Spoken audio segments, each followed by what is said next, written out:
Ang Specific Learning Disorder o SLD ay isang kapansanang neurodevelopmental na kinabibilangan ng mga taong may kahirapan sa pagproseso ng impormasyon na may kinalaman sa pagbabasa, pagsusulat o pagkakalkula.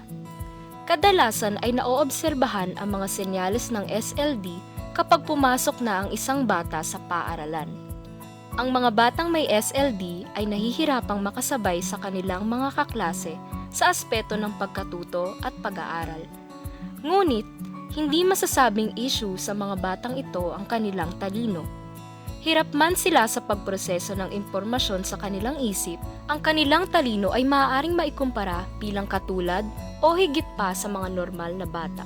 Sa ilalim ng kategoryang Specific Learning Disorder ay ang dyslexia o ang kahirapan sa pagbabasa o pag-intindi ng binasa, dyscalculia o ang kahirapan sa arithmetic, pagkalkula, pagproseso at pag-intindi ng mga numero, at dysgraphia o ang kahirapan sa pagsusulat. Si Alex ay matalino at madaling makaintindi ng mga konsepto, ngunit hindi siya makapagbasa ng maayos.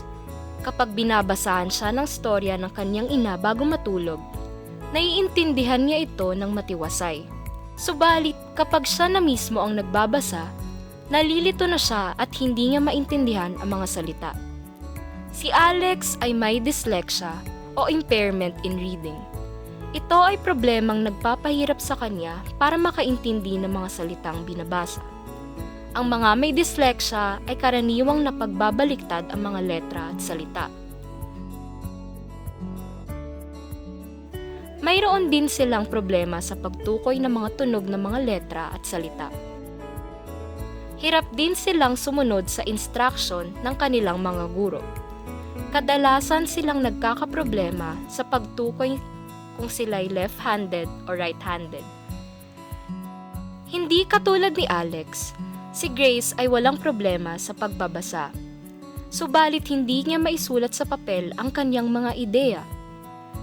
Kaya naman niyang sabihin ang mga nasa sa isip niya, ngunit hindi niya ito maisulat. Si Grace ay may dysgraphia o impairment in written expression. Ito ay problemang nagpapahirap sa kanya upang ibahagi ang kanyang mga ideya sa paraan ng pagsusulat. Ang mga may dysgraphia ay may kahirapan sa pagsusulat ng mga letra o numero. Karaniwang hindi maganda ang sulat nila dahil nahihirapan silang humawak ng mga kagamitang pansulat at madalas din silang nagkakamali sa spelling at gramatika.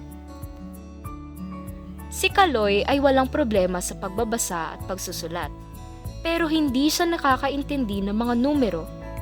Palagi siyang nahihirapan sa pagbibilang, lalo na kapag mayroong addition, subtraction, multiplication o division. Si Kaloy ay may dyscalculia o impairment in mathematics. Ito ay problema na may kinalaman sa mga numero o arithmetic. Ang mga may dyscalculia ay nalilito sa mga math symbols kagaya ng plus, minus, times, at divide at hindi nila alam kung anong gagawin dito. Hirap din silang magbasa ng oras at mag-budget ng pera. Si Alex, Grace at Kaloy ay nabibilang sa mga kabataang may specific learning disorder. Sila ay binibigyan ng programa na nakakatulong sa kanila upang matuto kahit na sila ay may kapansanan. Ito rin ay ginagamit upang sila ay makasabay sa eskwela. Ang programang ito ay tinatawag na Individualized Education Program o IEP.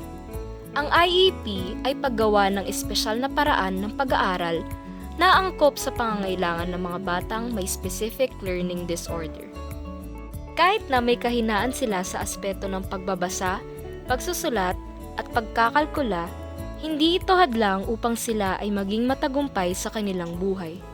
Mayroon pa rin silang angking galing sa larangan ng sining, musika, pelikula, at iba pa. Hindi lahat ng kapansanan ay isang limitasyon. Karamihan ay nagbibigay ng oportunidad na maging inspirasyon.